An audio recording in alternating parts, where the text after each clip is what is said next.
Nice tech. Embrace the flavor of life. The way I see it is you've got two choices. You can either keep pretending like nothing bad's ever gonna happen to you, and then when it does, you're saying, uh-oh, or you can get ahead of what's coming so that when it does, not if, you're ready for it. And you're sitting pretty, sipping on Mai Tais next to the pool, working on that Caribbean suntan, because you got it covered.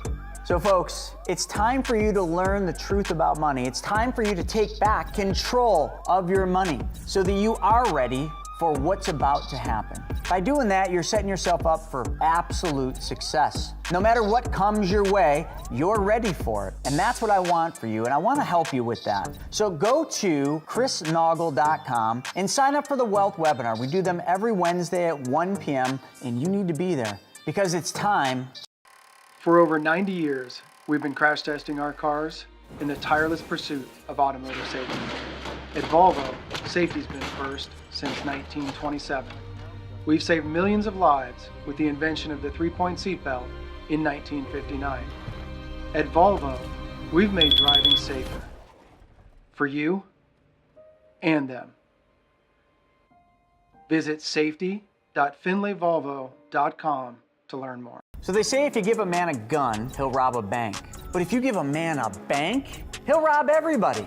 The good news for you is Private Money Club runs solely on peer-to-peer relationships, which means no banks allowed. So finally, there's a community for real estate entrepreneurs where it is truly a win-win solution. This community is a place where you can connect with other lenders and other borrowers, and the end result's massive growth for you. You get to build your real estate empire, and you get to do it solving other people's problems.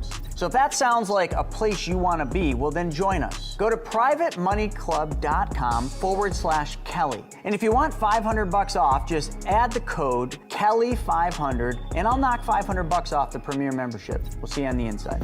Welcome to the Kelly Cardenas podcast, where attitude is everything. Is this thing on? Is this thing on? I keep telling you guys all the time that I have the coolest friends in the whole entire world, and it's been an amazing journey to be able to gather these friends. I tell people all the time that I'm going to force them to be my friend for the rest of their lives. And the reason why is because when I have friends who are masters and the greatest at what they do, it frees me up to just be myself, and it gives so much joy in my heart. On today's episode, it's incredible. I got to go up a couple of weeks ago up to Beverly Hills to interview the top plastic surgeon in our whole entire country.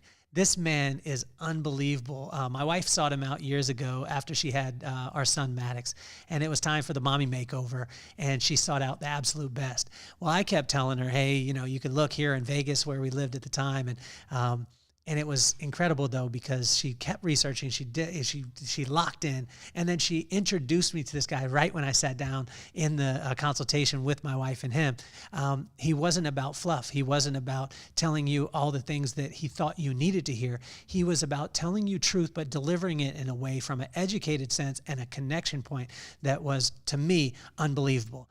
He's a master at his craft. Imagine getting to spend time learning basketball or being around, and you got to be with Michael Jordan. That is what the experience is like with Dr. Rady Rahban. And getting to spend time with him over the years has been unbelievable. His bedside manner, the education that the man has, and too, how to the point he is. He doesn't pull any punches, and that's exactly what we wanted in our lives. And I thank him at the top of, from the bottom of my heart, actually, because he has taken care of the most valuable woman in my life, which is my wife. And so today, on today's episode, you're going to hear about a couple things. But first, I want to tell you guys, thank you for listening to the podcast. Thank you for tuning in. And make sure that you share it. Share it with every single person. Make sure you subscribe on YouTube. Leave a review on Apple. That helps us out. And there's a couple of events that I wanted to tell you about. Number one is the Vibe Room, or the Daily Vibe. The Daily Vibe, being able to silence the noise of social media. A lot of times scrolling, you don't get to what you want. You have to go through a bunch of garbage. What we did is we created the Daily Vibe that helps you to align your heart set, your mindset, and your skill set. Put them all in line, create an irresistible vibe for yourself. And so we deliver it right to your inbox every day, just a very short, non-intrusive video and a little blurb on how to be able to align your heart set, which is your belief system, your mindset, which is your intentions, and your skill set, which is your actions. And so this has been not a secret for me, but it's just been something very simple that my parents gifted to me, and I get a chance to be able to gift it to you guys. So check that out in the bio. Second thing is the Vibe book. If you haven't got a chance to be able to check it out, it's a bestseller in all 3 categories that it came out in, and I'd love if you guys check that out. The next one is the Vibe merch is now available. Check the link in our bio, which can work well. And the Vibe Room is coming December 29th in Salt Lake City. So keep you posted for that. And then the Women's Vibe Experience is coming February 16th through the 18th. That's all the things. That's the station identification. But now is the time to be able to get into the real reason why we're here. Dr. Rady Rahban, on today's episode, what you're going to get is what it takes to be the greatest in your field. I think that's a huge one, and a one that a lot of times we get to hear theory, but we don't get to hear it from the actual masters. And you're going to hear from the master today, and he's going to talk about an elite mindset, the components of being the best. So a couple of things that you could put in line, the levels of plastic surgery and the doctors to look out for. This is going to be huge, especially for all my women out there, and for the husbands who want your wife to be taken care of at the highest level. But it's not just women that are experiencing plastic surgery, but it's things to look for in finding the absolute best. And look no further. You found him. It's Dr. Rady Rahban. And then what I loved about this is he went into the myths of plastic surgery in pop culture, especially with TikTok, with Instagram, with Facebook, with all these things coming at us, TV, everything. All these procedures that a lot of people who aren't doctors, who aren't educated on it, are talking about. But Dr. Rady Rahban lays it down. And it was just an unbelievable time to be able to spend time with him. And I'm very fortunate to have some of the greatest friends. And one of them is Dr. Rady Rahban. So please enjoy the episode and share it with all of your friends. Peace, love, and soul. I always look for masters of their craft. The whole reason why I started the podcast is because I didn't want my kids to worship idols. I just wanted them to be inspired by icons. And this is an absolute icon, an absolute master of his craft. If you haven't listened to his podcast, you need to go on. Any person, woman, man, child, every single person is a better person for being able to have spent any time with Dr. Rahban. And it is my honor, my pleasure to have Dr. Rady Rahban on the show. Welcome to the show, my man. Thank you. I appreciate being on there. That's very kind of you. You left one thing out. Not only do I get to see your wife, not only are you there, but then you pay for it. And I just think that's just incredible. So the thing that I wanted to jump into right away, I mean, because people can look at the credentials that you have, starting off at UCLA, going to UCSD, and then going on to the prestigious USC. But the board certified and the non-board certified, you talked about levels. You were just doing a podcast just a second ago. It was amazing to be able to see this because most people don't understand the levels in which the people play, and you're playing at the highest level. Can you break that down for us? Yeah, and I appreciate that because I think one of the biggest frustrations that I have is that, you know, often in what you do in life, there's sort of this natural hierarchy that you go to, and you get to the top of the hill, and you've earned it, you've studied, and then the consumer, the person you interact with, knows your credentials, right? If you're an Air Force jet pilot, you're an Air Force jet pilot. I mean, there's no equivalent to an Air Force jet pilot. But within the world of aesthetic surgery, this doesn't apply to urologists, this doesn't apply to neurosurgeons, but in the world of aesthetic surgeons, it's an alphabet soup, and it's one wild, wild west of random ass practitioners. So the person listening is gonna be like, what? I don't even understand that. What does that even mean? So you have to first understand that when you get a medical degree, I graduated from medical school, then you go to a training, and that training can be pediatrics, and I want to take care of kids. It can be obstetrics and gynecology. I want to help deliver babies. And one of those is plastic surgery. And then you go on to become a plastic surgeon. Within the realm of plastic surgery, when you become a plastic surgeon, you do an extraordinary breadth of stuff. You do breast cancer reconstruction, you do burns, you do microsurgery, hand surgery, things that nobody would ever think of. And aesthetics is one sliver of what we learn. When you're done with your training, I'm now a plastic surgeon, you then can go on to get board certified, which means that you study further, and you prove that you know your knowledge to the highest level. So in the world of aesthetics, the sort of the lion, if you will, in the jungle is a board certified plastic surgeon. It doesn't get any higher than that. Now, within that, you can be a shitty one or a good one, an ethical one or an unethical one. I'm not saying that you are wonderful. I'm just saying from a credential standpoint, you've hit the top.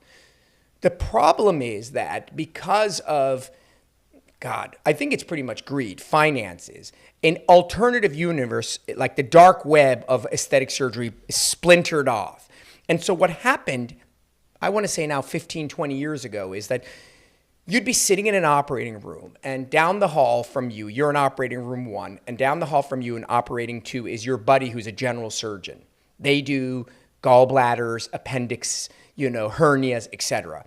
And because of the constriction of finances, and this is my philosophy, but because finances started getting constricted, meaning, I was doing a gallbladder, removing your gallbladder, and I would get paid $10. And today, 20 years later, I get paid $1. I get $1 for my gallbladder removal. Same surgery, same level of complication. Now I look down the hall and I see my buddy, Dr. Rahban, and that guy's making $30 doing, I don't know, I can do that. I can do that with my eyes closed. Just sucking out some fat, changing some noses.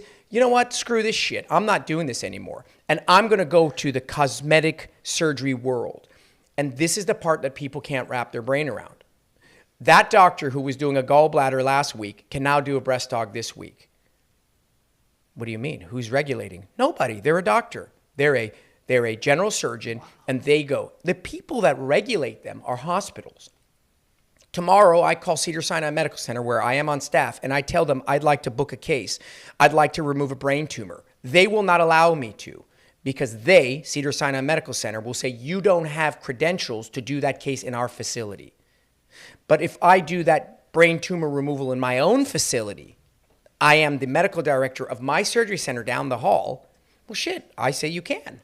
So the person that's regulating this is the facility, and when you own your facility, you can do whatever the hell you want.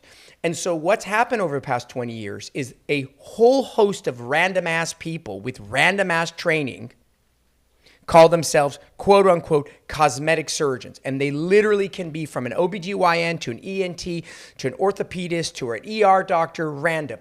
And the degree of training they have can be from a weekend course to whatever the hell. And so the problem is that when you throw that into the mix and then you add marketing and social media and a whole bunch of other shit, you're putting lipstick on a pig. And so what's happening is that the average consumer, the average patient, just can't decipher all of this nonsense. And you go on there and you're like, well, how the hell do I know? The guy had an amazing website, amazing testimonials, all of which were his family members, phenomenal photos, which were fucking photoshopped, spectacular office, which had a designer, right? And they had their name, Dr. John Smith, MD, FAC, QRS, LDQ, head of the diplomat of the American Society of the da-da-da-da-da. I mean, like, do you blame them? I mean, how the hell are they supposed to know this was an OBGYN turned plastic surgeon? So they can't use the word plastic surgery. They use the word cosmetic surgery. And they say they're cosmetic surgeons. So it's a long-winded answer to your question because it requires explanation. But the truth of the matter is that there's an alternative universe, and it's a problem. It's a real problem. So what is the difference between cosmetic and plastic? Because that, when people talk about it, I was even talking with Brooke about this before we got to do the interview, and I wanted to make sure that I used the right word. And yeah, I mean, the fact is, I'm a plastic surgeon. That's my degree. Got it. And I do cosmetic or aesthetic surgery. But in the hierarchy of things, there is no cosmetic surgeons is a catch-all, very broad term. Okay. And in that anyone can be doing it. But if you're a plastic surgeon, you can only use the term plastic surgery if you went to plastic surgery school. Now, the other catch to this is where they catch you. So they'll say they're a cosmetic surgeon, okay? And then they'll say they're board certified. And you're like, well, shit. But they're actually board certified in what they originally trained in. So if I were, for example, an OBGYN and I delivered babies for the first 10 years of my career, I got burnt out. I decided I didn't want to do this shit anymore. I didn't go back to school, but I took some other alternative side training. I can then advertise that I'm a cosmetic surgeon because no one's regulating that term. And I can still say I'm a board certified. It's very misleading because it makes you think that I'm board certified as a cosmetic surgeon, but in reality, I'm actually board certified as an OBGYN. So I wish, I pray that one day this will be regulated. I wish and I pray that some larger overriding organization will help patients out. But until then, you're on your own, kid. So probably one of the most powerful things that I ever saw with you and what connected me with you is your your ability to say no. And when we did multiple, when Brooke and I were looking, we did multiple consultations, and you were the first person to just be like, nope, and just wouldn't have a conversation afterwards. You gave an explanation, but it wasn't like you were going to budge from that thing. But I find that the power of saying no is the largest arena for growth, but most people don't use the word. Where did you learn that, and how can a person kind of utilize that as they move forward? I think it's an excellent point you make. I've never really thought about it because it's authentic and organic. Well, the reason why I say it is because most of the time when people go into whatever service it is, they almost have a, do you want fries with that mentality? Well, right? yeah, well, because there's this theoretically, there's a conflict of interest. I am supposedly your lawyer, doctor, dentist, whatever. Therefore, I have your best interest at heart, correct? At the same time, I'm making money off of you. That is a conflict of interest. Because in order to make money off of you, I need to sell you higher, more services. In order to provide you the best care, the best advice, the best directionality, I need to have no connection to making money. Therefore, by definition, professionalism is a conflict of interest.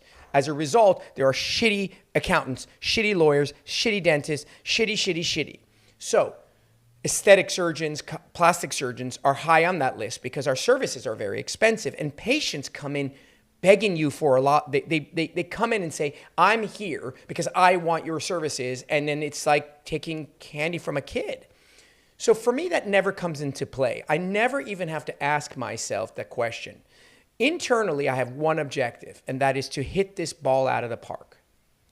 That's not something you learn. That's just something within you. I want the most badass result possible because from a selfish standpoint, you're the beneficiary of my neurosis. That's what I used to say to patients. I said, I'm a very particular individual. I like my shit the way I like my shit. And you get to come for the ride. Because the reality is that I don't want anything that's okay, pretty good, not bad. I want excellent or I don't want it. Therefore, when someone says to me, hey, Dr. Rahban, you know, I'm undergoing surgery. Like, hey, what about, I heard this, or could you throw that, can we do that? And I'm like, no.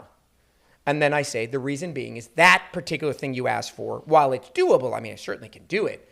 It's going to be like, It's going to look so-so. It's not a good procedure. You're not a good candidate. You won't get any benefit out of it. Therefore, it's not indicated. And then the reason is I don't want to do something where you're going to get a shitty result. And you would think that that would be inherent in the professional you hire. But the truth of the matter is that we're all built differently. It's not like you just go to plastic surgery school and they teach you ethics. They don't teach you that. Your kids are ethical or they're not ethical. And it just happens to be a quality that, I guess, within you from the beginning. So my noism is because I don't want anything that is anything shy of excellent. Where do you think that comes from? You said it twice. You've said it 3 times now that you either have it or you don't. But let's go back to young Dr. Rady, before he was Dr. Rady, Beverly Hills High School, then on to UCLA, then on to UCSD, and on to USC, that you were one of very few in the country that were chosen for that program. But let's go back before any of those things happen. Like, where does that killer instinct, the kind of apex predator, the Michael Jordan that I talked about, and when I say this, I don't say it lightly. I mean, you are the absolute best in your craft. Like, you're the top of the food chain, the apex predator. But where did that come from? Where did you learn it? Or do you think it was just born in the embryo? I think that, I have a 2-year-old, and okay. I've never thought about it as much as I do now, because, you want for your child sort of the collective key traits that will give them the greatest advantage in life. You want them to be strong, self-driven yet compassionate. You want them to be, never to be taken a fool, but still have kindness. You in your mind, you always envision the best for your child, but the reality is that that's just not going to happen. Your child will be nature and nurture. I do think, as I've sort of thought back, because I've thought back often, how did I end up where I have? And then how do I if the things that I have now in my life I'd like to emulate them in my child. And if the things about my personality I dislike, well, I want to make sure my child doesn't have them. And the more I realize that so much of who we are is truly nature. It's how we're born. That's why when you look at your 3 kids, one of them is like glasses are crooked, doesn't tie their shoelaces, is disheveled, kind as can be, loves music, and one of them is like their room is organized, is having a hard time in school because they're so worried they're not going to do well. They're just built into them. Then what happens is something in your life triggers you, and I remember exactly what it was. I remember the key events in my life that pushed me over the top. So I had it innately. When I was in elementary school, I came from another country, and I struggled in elementary school, and I was well aware that I was struggling because I had dyslexia, and I had a hard time reading, writing, and spelling. Reading, writing, and spelling. That's it. Reading, writing, and spelling are the same 3 items. Wait, you speak quite well. Yeah, it has nothing to do with reading, writing, and spelling. Speaking is a whole different part of your brain. And so naturally, in 5th grade and 6th grade, I struggled. I worked very hard, and at best, I was a B student, and that was with a shit ton of effort. And I remember very vividly, I was telling this story the other day, and this is what I'm trying to figure out for my son, if I could navigate him through these experiences, but certainly I won't be able to. I was in school, I was in 5th grade. The key was for you to go and memorize a poem and come back and recite that poem to the class. What a simple, it couldn't be any easier assignment. My teacher at the time was a real bitch. She was one of those, she should have been teaching UCLA upper division English. She should not have been a 5th grade teacher. I can tell you that much. 0. I remember her. Her name was Lynn Johnson. She'd come, open up her paper bag at lunchtime, and she'd eat her fucking same sandwich, white rye bread. It was just I can still see her face. And she was very not compassionate, very matter of fact. Anyway, the assignment came through. I'm already panicking because I have a hard time reading, I have a hard time spelling, and I have a hard time writing. That's just the way that it is. And it wasn't a time where anyone picked this shit up or my parents had a clue. My parents had no clue. My parents didn't even know what grade I was in. So I go home and I pick A Light in the Attic. It was a standard garden variety child poem book. I picked a poem. I tried to memorize it. And it was as if I was pouring water in a glass with a hole in it. It was just I'd pour it in, and 10 minutes later, I'd fucking forget the whole thing. And I'm getting even more panic, which makes it even harder to memorize the poem. Sure enough, show up, school, everyone goes ahead. It's alphabetical. My last name's Rahban, so I'm towards the end. Everyone's fucking crushed it. God, even as I'm telling you this, I'm sweating. And then I go up there, and I just look out. And remember, in 5th grade, everyone's your peers. You just want to be liked. I'm Persian. I got a fucking name that's misspelled. My parents, they just called me Bob. And I'm standing there, and just crickets. Nothing comes out of my mouth. I can't. I'm just seeing a blank piece of paper, and I'm like, So sure enough, kids are starting to giggle. I look like an idiot. I feel the smallest I've ever felt. I go sit down. Of course, Lynn Johnson doesn't leave me off the hook. She's like, you got to come back next week. Of course, now I'm even more isolated. I'm like the only one who has to come back and reread it. Go back the next week. Just muddle my way through. Just got destroyed. And I remember that event really formally invested in me. And I realized at that point, never again will I ever feel that small. And so what I did is when I got to high school, which was 2 or 3 years later, and I then had math, crushed it. Science, crushed it. When I had an outlet that I could excel, because I was obviously a bright young man, I just didn't read, write, or spell very well. But tell me numerics, spatial relationship, I'll crush spatial relationship. You only give a kid one way of learning, that's not their forte, they won't do well. But in high school, I started to expand, and I then started to get this sense of, oh yeah, okay, I got this. And I never looked back. And I swore that I would never, ever allow myself to feel stupid again. And I overcompensated.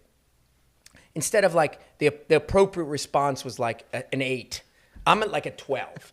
And it's like, I'm just that way in everything. I'm so goddamn intense about wanting to be excellent. No, nothing less. And then what ends up happening is you have that internal voice. And that is something you cannot learn.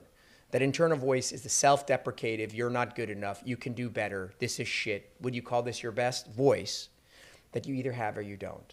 And what that does is keeps pushing you to do better than you did before, because what you did before was good, but you could do better. And that would be the equivalent of an external coach's type voice. But it's never as good as when it comes from within. And at least for me, that's what's the fire in my belly. The desire to never be a fool, and then this idea that I can do better. And I never really had any external push. I never had a coach. My parents, I swear to God, I don't think they've ever opened one report card. You know, they're proud parents, they're immigrant parents. No one has ever externally pressured me to be good or be great. It's always an internal dialogue. So that's how I got here. What are the advantages of coming from another country? Because I was just talking with a guy the other day, and he was telling me about all the things that we have in America that he didn't have. Now, you came at 3 years old, so maybe it's not as much, but you had immigrant parents. What advantages did you have as an immigrant coming in that a lot of kids who grew up in the environment where we're in right now in Beverly Hills, that they took it for granted? I mean, I don't think it's so much that I came from another country, but I have a community. I'm Persian and I'm Jewish. Find me a Persian Jew who's on the street right now asking for money. The stupidest, most barely capable Persian Jewish kid from my high school, he's probably a podiatrist or a dentist. Because you have the herd effect. That is why they tell you to circle yourself with good friends. And the smart, bright kid who hung out with potheads didn't do so well. So what we had was a community effect. And it's a very, very competitive, like Indians. Like Indians who come to this country crush it.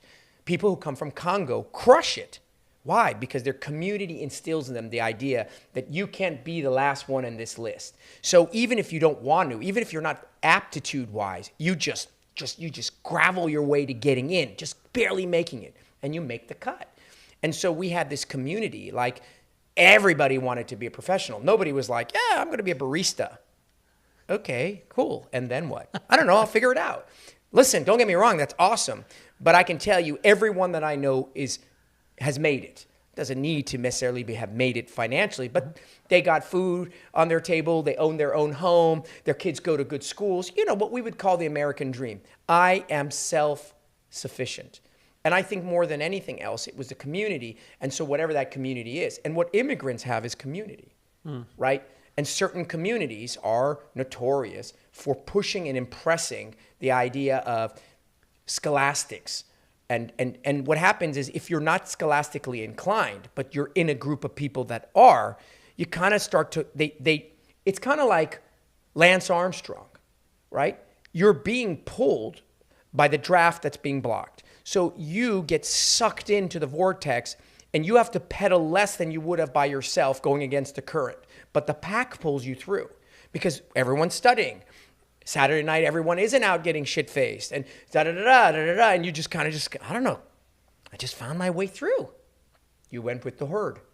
When you're in the apex predator kind of, and I want to say apex predator, it's the Kobe Bryants, it's the Michael Jordans. My friend James Dixon would say LeBron James, although I would say that Michael Jordan is the man. He's the GOAT. He's that's why I have 47 pairs of issues. So tell me though, because we see the light side of it. We see the championships for Michael Jordan, right? We see the 2 3-peats. We see these things. We see you. We see the success. We see those parts. What's the dark side of having that voice inside of you? Oh, there's no doubt about it. So I watched the documentary on Michael Jordan. I happen to be a massive Michael Jordan fan.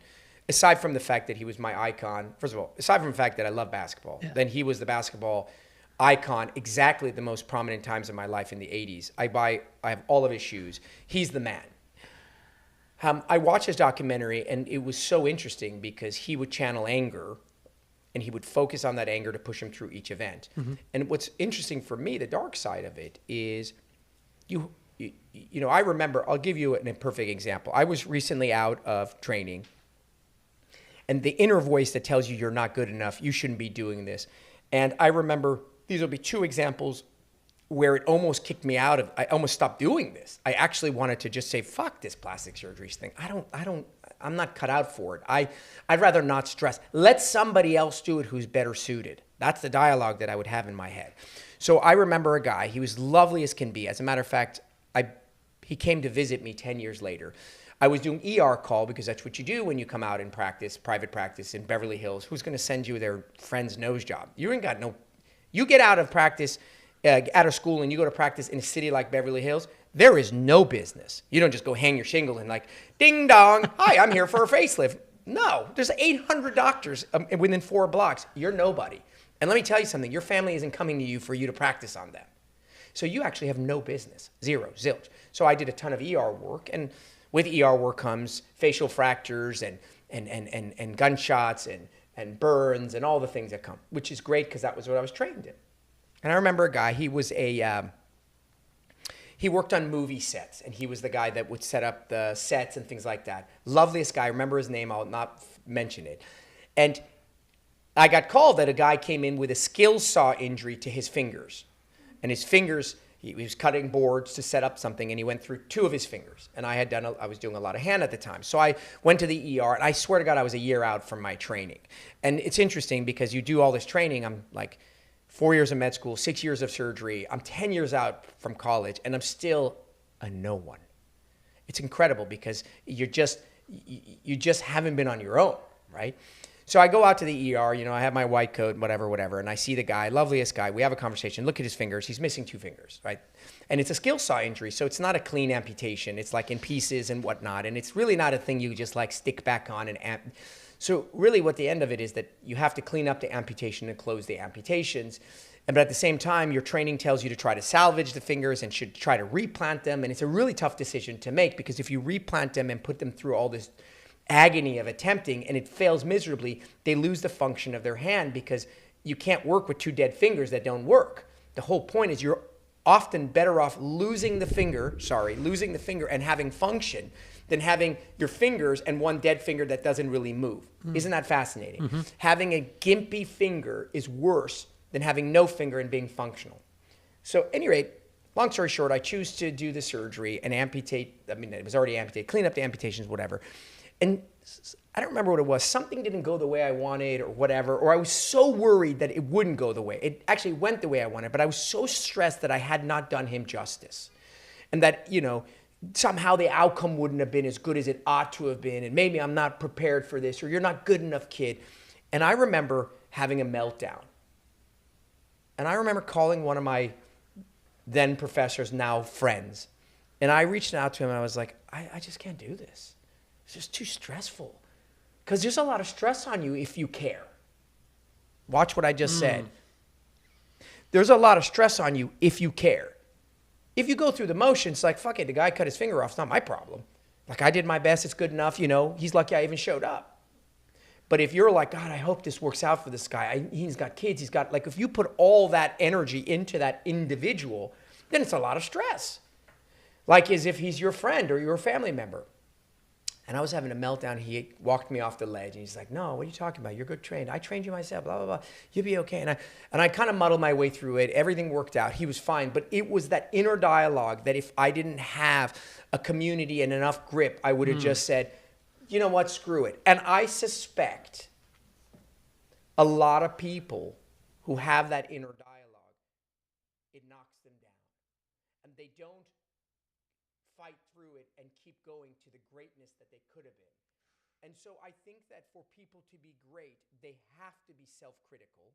Mm-hmm. You can't be great without being self-critical. Like, it's just an impossibility.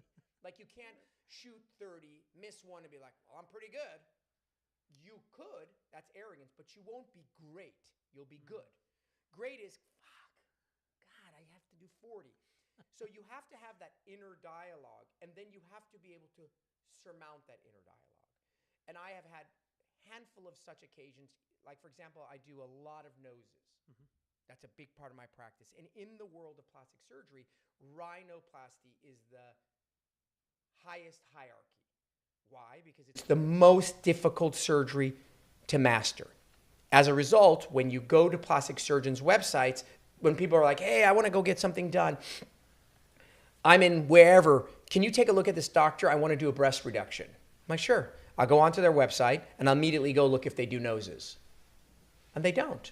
The majority of doctors don't do noses because the learning curve for the money you get in exchange is very steep. You get $10 to do a rhinoplasty, you get $10 to do liposuction. Liposuction requires 0 skill. Rhinoplasty could take years and you'd be at best average. It's in the middle of your face. Patients will drive you insane if it's 2 millimeters off. Are you crazy? Why would I want to do noses? So my training wasn't very strong in noses, but I really wanted to do noses. I'm always that guy. Why would you do noses? Just forget about it. Move on. You do 50 other fucking things. Well, forget about the nose. No, I want to do noses. So I had to self-teach noses because my training didn't teach it to me. So I had to literally through videos and books. And there were cases where I do noses. They would take 7 hours. 7 hours. How do you get practice though? You don't. You practice on the go. Every time I operate on a patient, I'm practicing. It's the practice of medicine. The first person I operated on, I knew X. Your wife, I knew X plus. Then in 10 years, I'll know X plus Z. It's just the way it is. You're accumulating data. So I remember I would take 7 hours and I would have to take a break and I'd be like, I can't do this. And everyone did fine. You go right now and go look at my reviews. I walk on water. Everyone loves me. But I internally was struggling. And now I do it in 2 hours. But I pushed myself through that really difficult time because I wanted to be great at it. That just baked into your inner dialogue. Now, sometimes you're lucky and you have a coach. You have someone that is that external voice that helps massage you to your greatness. Mm-hmm. But sometimes you don't. I didn't have a coach. The coach was in my head. Do you find most people, though, at that level, even I just had Kobe Bryant's coach on the podcast recently, and we were talking about it, and I asked him, how do you coach Kobe Bryant? And he said, I watch him, then I ask him a couple of questions. And it's not like a Kobe is being pushed or a Michael is being pushed. 100%. He's doing it. Have you ever do you find that prominent in the elite? I mean, when I say the elite, maybe you'll say it. I'll say it about you. When you said rhinoplasty, you're the top in the top. Do you find that to be a common thing? Because there's so much in today's society where they're like, oh, I need to go get a coach. And I think that if you have to have a coach to wake you up in the morning and to go do that thing, you probably are going to stop once that coach leaves. Yeah, I mean, I think, listen, at the end of the day, we have different types of people, right? I'd say for the average, and I don't mean that in a belittling way, for the average person who has average motivation in what they're doing, a coach is wonderful because they hold you accountable. The bottom line is that someone has to hold you accountable. Either that person is externalized, aka a coach, a parent, a friend. They hold you accountable. If I'm in AA, someone holds me accountable. Or that accountability occurs within. I would argue that the overwhelming majority of people who have greatness, the largest dialogue of accountability is held within. The coaches are there to be an external point of view or a sounding board because every human being, no matter how great they are, want to have a dialogue about what it is that they're experiencing. So a Michael Jordan, I imagine, didn't get coached but had a dialogue. Hey, I've been doing this and I'm noticing that, and what are your thoughts? You're like, well, and the people who are good at coaching those people speak to them as equals, don't speak to them downwards, right? Mm-hmm. So they'll be like, yeah, I totally see what you're saying, but what I notice is that when you step to the right, you seem to get a little more push off. I'm not sure if you see that. And he's like, yeah, you're right. I do see that. Thanks for that point. That's the dialogue you'll have with a great person, right? It'll be a hey, I noticed something. Whereas somebody else needs guidance. They need guidance. I need you to do A, then I need you to do B, and then I need you to C. Okay? You got it? Got it. All right. No. You're not doing it like I told you. Remember, A, then B, then C. Go. And that's just different people require different motivation. The masses do need a coach. They need external guidance, accountability. They need someone to be like, because not everyone is driven. The drive, ambition, all those things are internal motors. Can you foster those things? I think you can. Like with your children, right? So you've got a 2-year-old, you've got a baby on the way. Yeah, baby on the way. Months. So are you looking to kind of almost foster that? Because for you, having immigrant parents, not being able to read, write, or what was the other one? Spell. Okay. Which I, by the way, still can't do. So read, write, or spell, these are major disadvantages. You being up in front of the class, getting kind of embarrassed, those are driving forces. How are you going to do that for your kids when you have the power to make sure that they don't feel that way? Yeah, and it's a great question. I asked myself, literally, because I have a 2-year-old and I'm 50, because it's an unusual combination, I have the presence of mind now to really contemplate. And I am constantly tortured by the idea of nature nurture, which is I have to be very careful that I allow my child the journey that he is intended to ride and let him fall, scrape his knee, get up. And at the same time, I'm trying to prevent from him catastrophic events that I could have intervened such that he doesn't need to spend 15 years in therapy to overcome. And I don't know that there is such a thing where I will know that. All I know is that I will do my best to nurture what he is or isn't good at, and I will try to encourage him. I have no regret for my parents, but they had zero influence in my academic or business outcome. Zero, zilch. They were there. They loved me. Financially, I always knew that in the event that I failed miserably, I'd have a sofa to sleep on. My dad is the biggest champion of my success, but never one time did I sit down with my dad and be like, all right, bro, listen, here, let me tell you how you got to do it. Let me show you. Do this, and then I want you to consider that. Listen, I did it. It wasn't like that. So I don't know. I have to see how it comes. I think that you can nurture. Okay, here I think. Number one, if your child or the person you love has a tendency, like a proclivity for something, you can foster that. So if my child happens to be really good at painting with 2 hands, I can ignore that, or I can sort of nurture that, right? That's one thing. So pay attention to what it is that that individual is innately good at. I am doing something I'm innately good at. If you ask me tomorrow to go and write you an essay, I'd be average, maybe below average. If you ask me to stand up right now and give me a book and tell me to read that book, I'd be average or below average. But if you ask me to design a 3D model of something, and I took a 3D spin and I got 100, because that's what I have attended. That's my knack. And what you want to do is you hope, you pray, you want nothing more that you identify early what your child's knack is, and that you find a way to make a living off of that predisposition. I think the biggest thing that happened to people is either they don't find out what their sort of skill set is, and everyone has it, everyone, and then they don't pursue it, and they pursue something that they're just not designed to do. If I were to write papers for a living, I wouldn't even scratch the surface. I'd never make it. So, well, what the fuck? Then you're trying to tell me that if I were purple, I'd be a superstar. If I were green, I'd be no one? Yeah, that's what I'm saying. There was 2 words that really took me down a rabbit hole that you had said, and it sums up for me who you are. You said the difference between changing and enhancing. And when I listened to this, it was so simple, but there's most of the time people are looking to change who they are, sure, right? And you talk about enhancing actually who they are. Can you kind of explain this concept? Because I think that even in hearing it, I heard it, you spoke about it in a lady having her lips turned up, and she said that they were a little bit thin. I don't remember. I'm going to kill all the details. But they were a little bit thin, and she wanted them to look a certain way. And what you were saying is, that's not going to happen overnight. It's not going to happen right now. We should enhance what you have as opposed to trying to change who you are. But in listening to you today, it's exactly that's exactly congruent with what you're talking about. Yeah, I mean, listen, okay, let's start with beauty. Beauty at the end of the day, right? This is what I do. I'm in the business of beauty. Yeah. And so it's a tricky business, and I'll tell you why. Because unlike other things, beauty is in the eye of the beholder. So your success, the outcome, is completely subjective. So you are doing something that you may think is spectacular and everyone hates. So your success is Michael Jordan had a very simple success. I need to make points. It wasn't subjective. That ball went through the hoop. You got 2 points. At the end of the game, you had 76 points. Your team had more points than the other team. You win. You are the winner.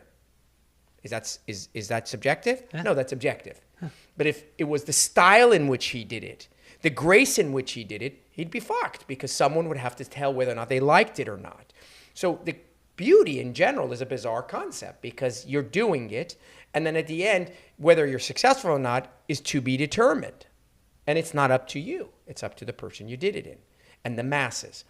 So when you talk about something that's subjective, it's a little bit tricky because the target, your goal, your success is a moving target. But I would find that people use the term natural. And no one is allowed to use the word natural in my office. I literally will throw you out of my office if you say the word natural. What is it you're looking for? I just want something that is natural, fits my frame, something that looks appropriate. You know, just some symmetry and balance. What? What does that even mean?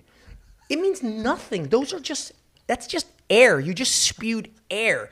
I'm going to bring you the freakiest looking woman on earth, and I'm going to interview her, and I'm going to ask her, do you feel natural? Yes, I do. Do you feel beautiful? I sure do. Do you feel balanced? I do. And she looks like a clown. So let's not use these random ass terms because that's how you get yourself in trouble. I wanted to be an architect because I love the absolute. I wanted to be an engineer because I like the definitive. I like concreteness. Why? Because you can't tell me otherwise. This is 36 inches. Sort of. No, let's get the ruler out. Yep, you're right. I win. It's 36 inches. You come and tell me, make me a cabinet. What would you like? I don't know, kind of tall, sort of up to here-ish. What does that even mean? So that's the problem I have. So when I shoot for beauty, what I'm trying to create, the goal isn't to make you different than you are. The goal is to make you a more attractive version of what you already are. So what I say is, so people are like, hey, I can do anything. I have the surgical skills to rearrange your face to the point that you're unrecognizable. Whether or not that will equate to being attractive and received by humanity as pretty is to be determined. So it isn't so much that I changed your nose or changed your lips or changed your brow. Is did I do it in a way that was enhancing? And those are the nuances of artistry. And that is why the same recipe by two different chefs, same recipe, come out completely different.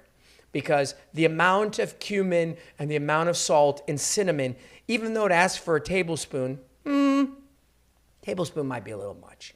And so there is this notion of beauty that is so elusive, and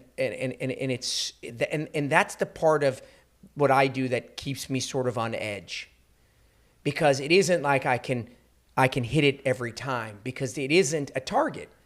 It's this nebulous ethos that you're trying to get to, and it's for someone as absolute as me. It's a big mind fuck.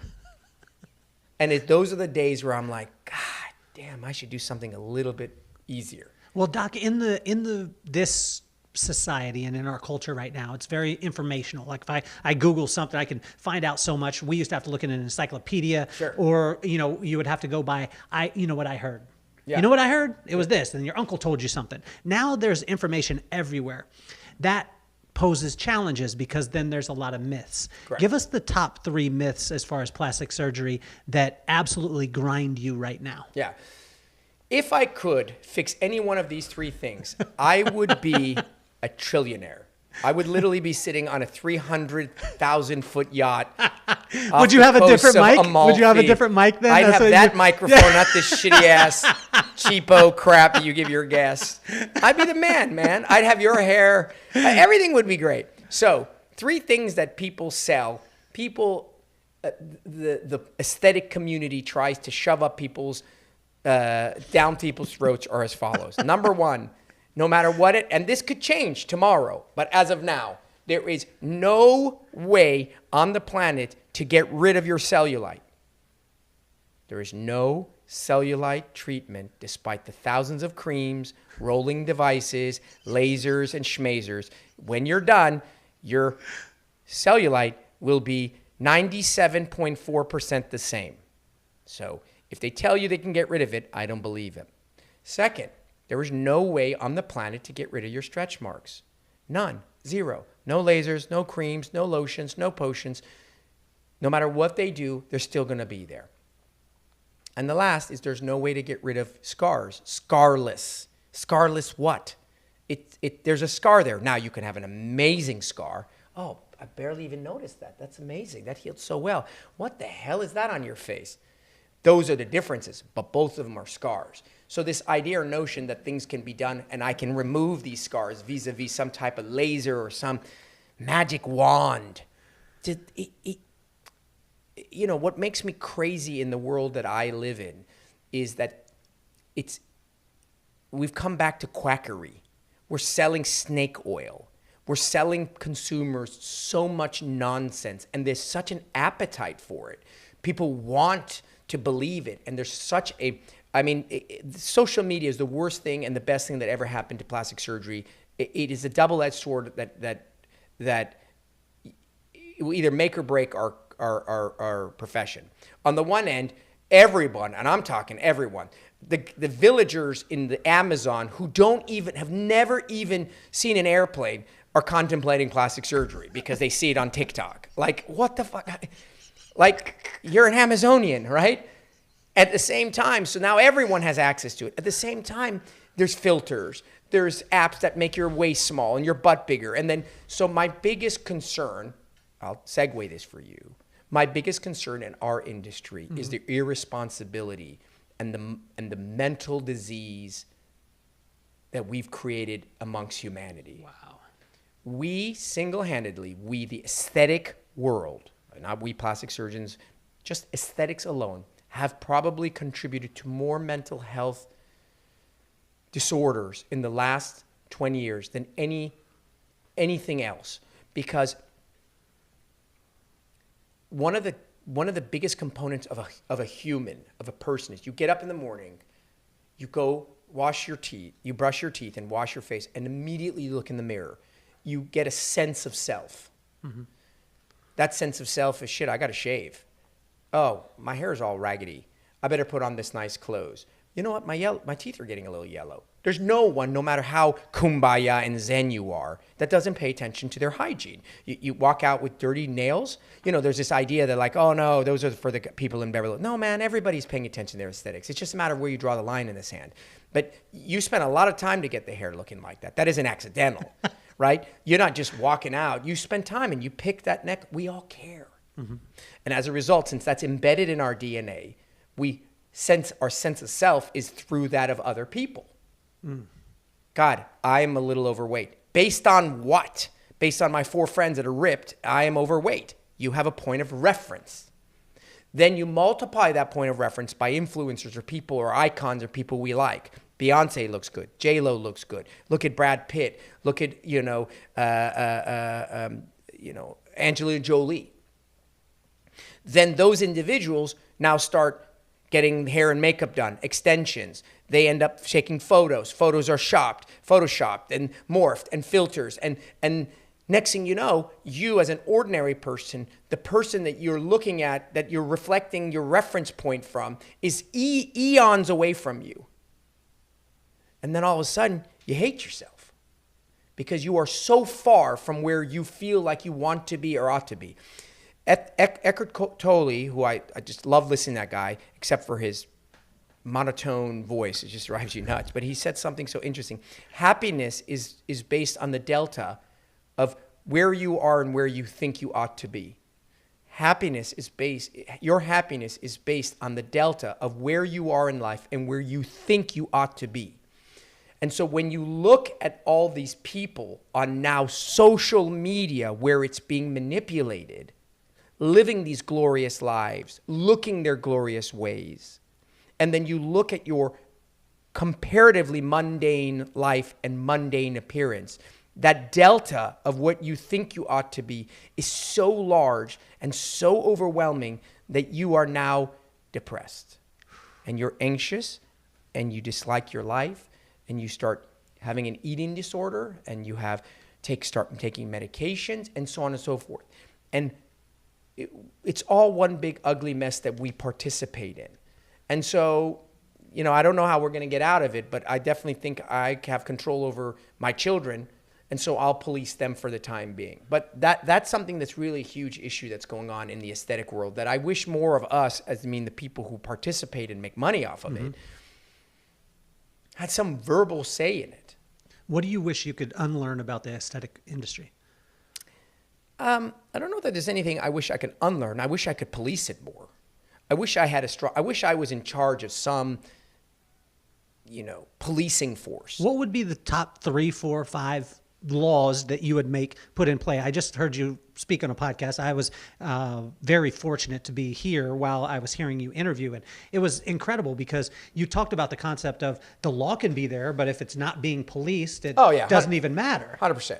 What would be those things number that you one put thing in you would place? do is called transparency. I think the key element to the universe is transparency. All politicians need to be transparent. Everything needs to be out there. You cannot withhold any information from anyone unless you decide to be anonymous and live your own life. So here's what I mean by that. If you are a politician and you are making money, you need to disclose where you make your money. So if you are a plastic surgeon or a doctor, you must disclose. Your training must be forcibly disclosed to the consumer, not hidden somewhere. So you walk into the office and right here, we give you a paper with my training. Where I went to school, what percentage I was, what I got on my tests. That's what I think you need to have. You need to have transparency. So the consumer, aka the patient, can decide when they realize that you were initially an OBGYN, you then decided you didn't want to be an OBGYN. You took these courses and now you're doing cosmetic surgery, if they do or don't want to be there. If they do, rock on, bro. Congratulations. Awesome. You may be amazing. You may be talented. You missed your calling. Great. They need to know that. So transparency is my number one thing. That occurs also with influencers. I had this post the other day where you should not be able to use any filters whatsoever when you are making money. And France pushed this. It's called, in France, you're not allowed, number one, you can't go to doctors' offices and not report that you're getting paid to be there. And you were talking about the cosmetic side of it. Right. So let's say you're an influencer and you have 2.3 million followers, most of which are vulnerable people who follow you because they think you're gorgeous and they want your life. And then you're at Dr. Smith's office and all of a sudden you're glammed out. So Dr. Smith, did you tell them that you got this for free? Did you tell them that Dr. Smith hired you and that you're getting that procedure for free and that you don't actually go to Dr. Smith, but you did that day? Well, you need to do that. You're influencing them. You have a responsibility. So you need to do that.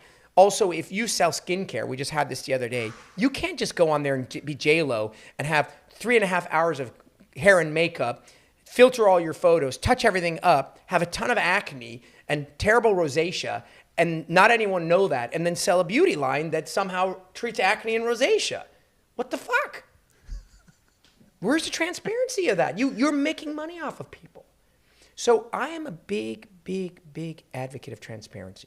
I think that people are smart enough, savvy enough, and are responsible enough to make informed decisions when informed. Wow.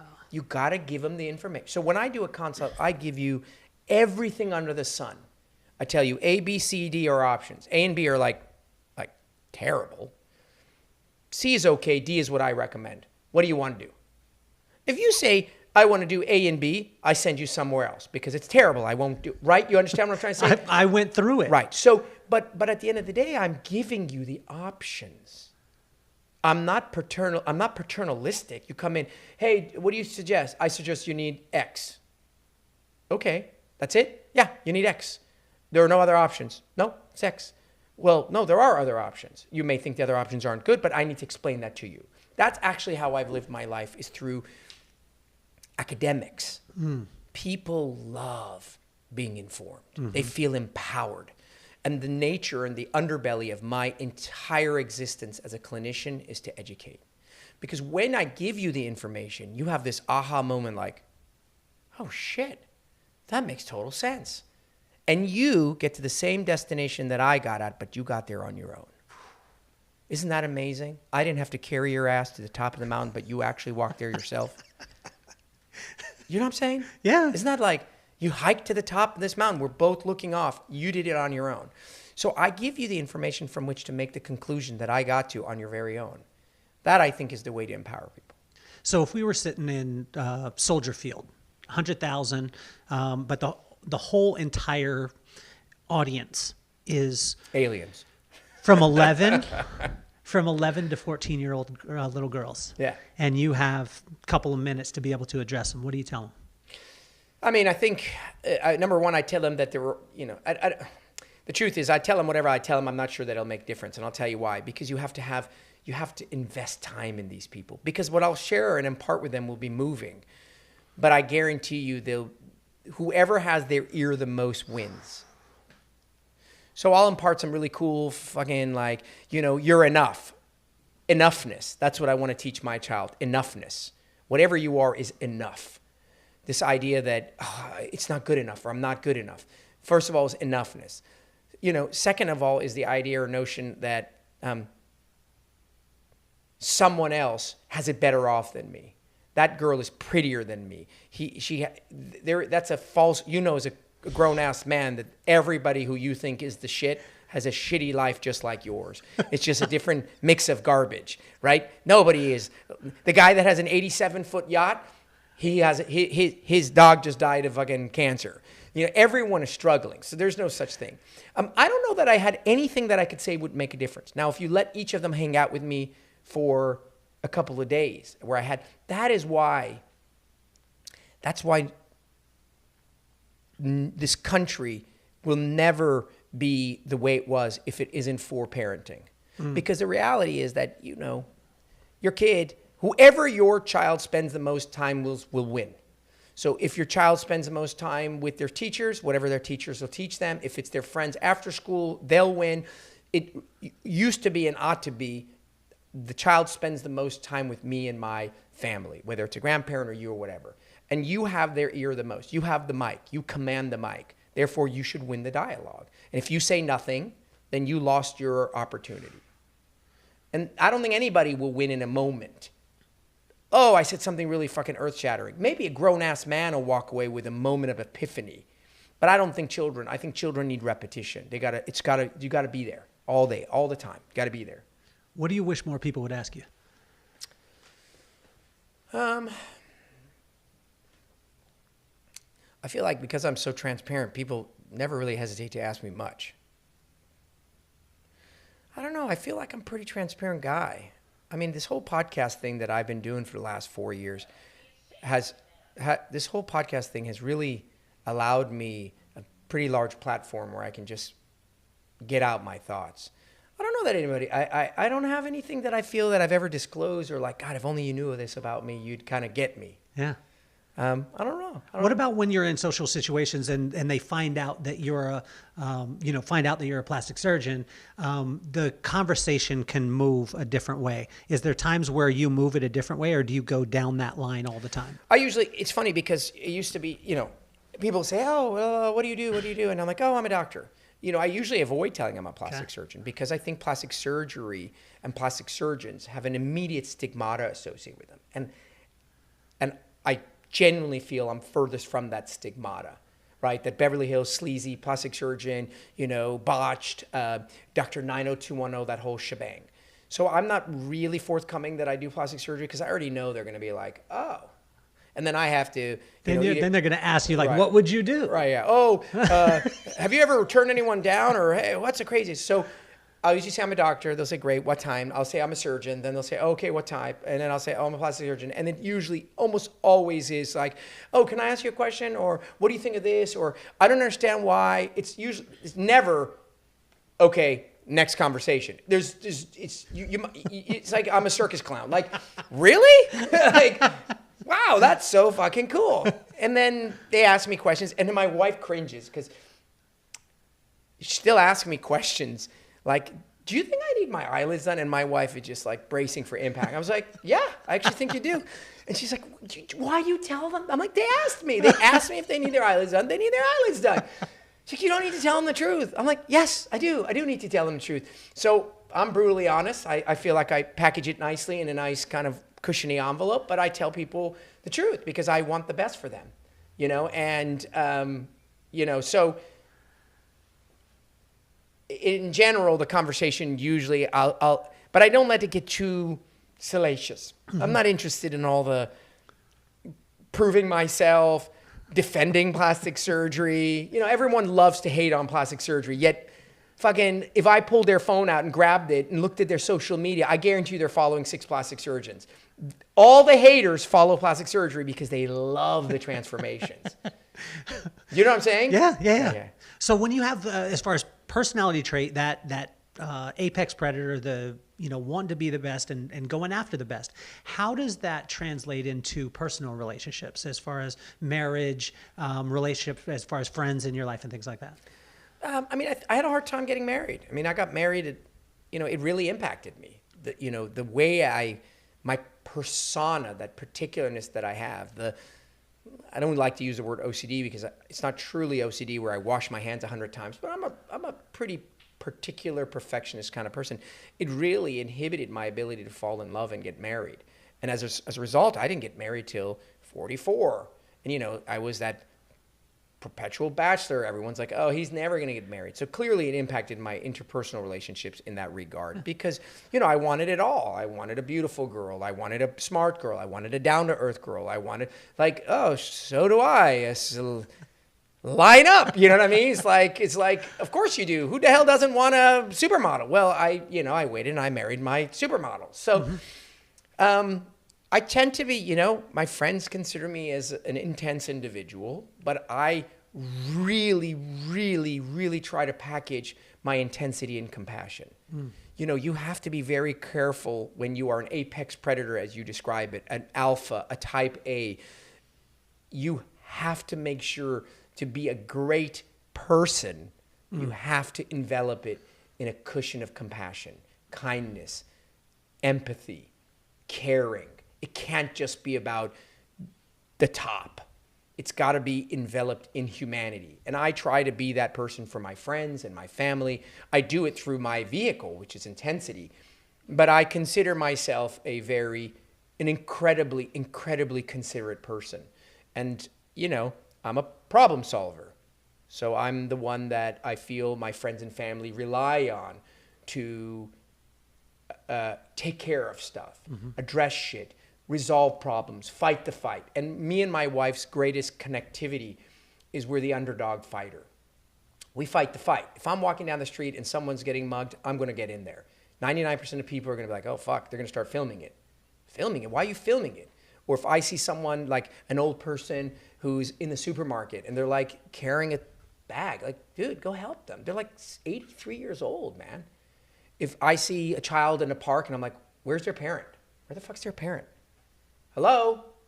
You know how many kids I've found parents for that are just roaming around by themselves? Because I'm conscious of others. I do it through my way, which is fixing the problem. I'm not a hand-holdy guy. Yeah. I'm not that guy. Don't call me when you're about to jump off. You know what I mean? I'm not that guy. But I'll be there.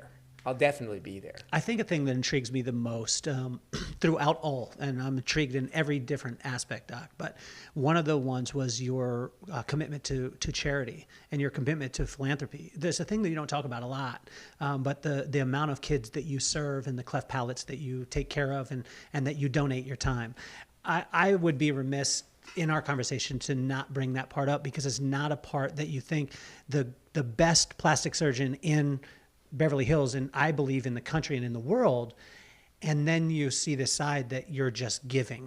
Can you talk about that a little bit? Yeah, I mean, listen, at the end of the day, I think that certain individuals, more so than other individuals, have maybe a responsibility or an ability to help people more. So like, I do think that we should all help everybody. So, if you're a grocery store, maybe you donate a little bit of food. If you're a barista, you give somebody a coffee every once in a while. If you're a hairstylist, you give a haircut to a person who can't, right? So everybody has the ability. But if you are a physician and you have a skill set that really can help somebody, more so than if you give somebody a coffee, well, then you should. You can. I mean, you can. And so for me, it's kind of like an automated thing that you ought to do. And so definitely earlier on in my career when I was starting out, I mean, I've I've been to I was Guatemala multiple times. I've been to Colombia. I've been to Haiti. I've been to Armenia. I've been to El Salvador. I've been to Paraguay. So I've gone to these countries and I've done my best. It's not my area of expertise. I'm not a cleft palate and lip surgeon. I don't do it every day, but I have a skill set and I can help and participate. And it's selfish. It makes me feel good. It's a good thing. It's a attaboy. You did good for humanity. And people think, this is something that's really interesting that I think people should consider. My dad is an inherently amazing human being. I'm consciously an amazing human being. So let me elaborate. My dad is kind and sweet and lovely and generous without effort. It's just who he is. And I am not nearly as great a person as my dad, but I'm consciously making those efforts because it isn't just that inherent part of my being. So why I say that is that being a good person requires effort. It's something that you have to put in your list of to-dos. Eating well, for some people, requires effort. Going to the gym requires effort. People who are successful have a mantra and they have a discipline of doing the things that they need to do to get to the end of their day and feel like they were success. So actually being kind is a thought-provoking act that you must do. And if you think it's just this thing that you do, this kumbaya, it's not. You have to carve out time to go to the gym. It doesn't just fucking happen. You have to carve out time to do generosity. It doesn't just happen. Wow. You understand? And so it's a conscious effort. It was a conscious thing to do. I have to consciously be like, this is a good opportunity for you to show kindness. This is a good opportunity for you to be a good person. Otherwise, we're all busy, man. We're busy. I'm busy being kind to my family. Like, no, that's not how this works. And so, yeah, the volunteering that I've done all the years has been just that. In a much larger and grander scale, you get up, you go to these communities, we go out in the middle of absolutely nowhere, we sleep on cots, we eat peanut butter and jelly, and it was a massively incredible experience. But I think that interesting is you don't need to get up and go to those places. You just need to say, okay, today I'm going to go to the gym from 4 to 5 with my trainer, and then I've already cut out my meals, and we're okay with doing that. And then I'm going to do one kind act today that is completely selfless. That's it. I'll do one of those. And whatever the hell that is. I don't know. You're walking into a store, you open a door, whatever. You know, this whole kumbaya paid forward thing. But if you're not conscious about it, and it isn't, and you're not my dad, it won't happen. So I started the podcast because of my two kids, Maddox and McKenna. And Maddox is 12, marches to the beat of his own drum. McKenna, artistic and sarcastic as can be. She would give you a run. That. I was like, she'd I give like you that. a run for your money. And I did it because I didn't want them to ever worship idols. I didn't want them to do that in life. And we see these all the time. I wanted them to be inspired by icons like yourself. So what advice would you have for Maddox and McKenna? If you could use both their names, it would be awesome. Sure. So for Maddox in particular, who marches to the beat of his own drum, I would just say when life presents for you obstacles, recognize that whatever internal beat you have that got you thus far is the same beat you must listen to get you through the obstacle. Because often you abandon the inner dialogue that has worked for you so successfully. So individuals who are lucky and they have an internal beat that tells them what to do, when to do it, and how to do it, sometimes life will throw you such a curveball that then you lose the footing of the same cadence that got you there. Stay the course. That beat that's gotten you so far, listen to it, and that should get you through the obstacle. So that's what I would say for Maddox. Mackenzie, I think that she should, and again, I'm going back to the thing that I would say, which is to encourage what is innately theirs. And that cynicism and sarcasm and basically comes down to wit. Learn to use it as a enhancing, positive, communicative tool than a sharp spear that is more sass and entertainment. So it is a tool of communication to be witty. It engages people. It keeps people on their toes. It's something that's captivating. It's part of what makes one person a great orator and another person. And if you have that skill and you are a sharp person and you have that quick-witted tongue, then learn to use that in a way that is an asset in interpersonal communication, and as opposed to being a smartass. And it will allow you to command whatever dialogue you have and get your person you're with to really engage and listen to you. And you'll be able to motivate people and move people, and you will have influence on people through that thing that for you right now is just kind of your little sassy self. So that's what I would say. And both of which I would say for them to just hone in on what they're good at and be great at it. Doc, there's very few people in my life that the more and more I interact with them, then I find more and more things that I love.